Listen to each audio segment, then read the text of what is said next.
قدیمی‌تر از همیشه از درد دل سپردن، سرخورده بودم از عشق در انتظار مردن، با قامتی شکسته از کوله بار غربت در جستجوی مرهم راهی شدم زیارت. رفتم برای گریه، رفتم برای فریاد، مرهم مراد من بود، کعبه تو رو به من داد.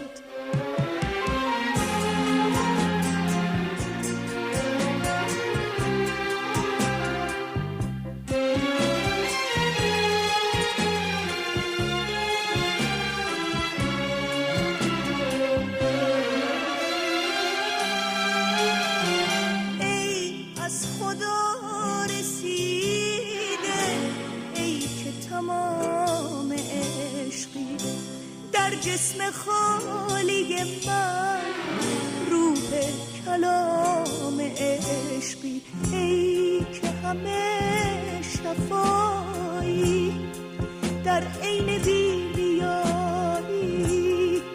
پیش تو مثل کاهم، تو مثل کهربایی، هر ذره از دلم را با حوصله زدیدند، این چینی شکسته از تو گرفته پیوند.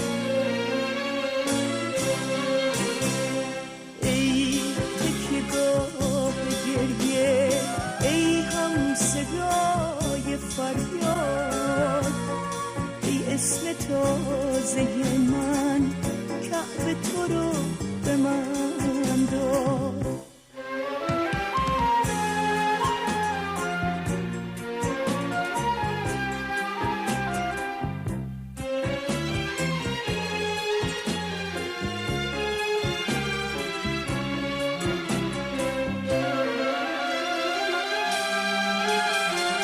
من زورقی شکستم اما هنوز طلایی، طوفان حریف من نیست وقتی تو ناخدایی، بالاتر از شفایی، از هرچه بد رهایی، ای شکل تازه عشق، تو هدیه خدایی، با تو نفس کشید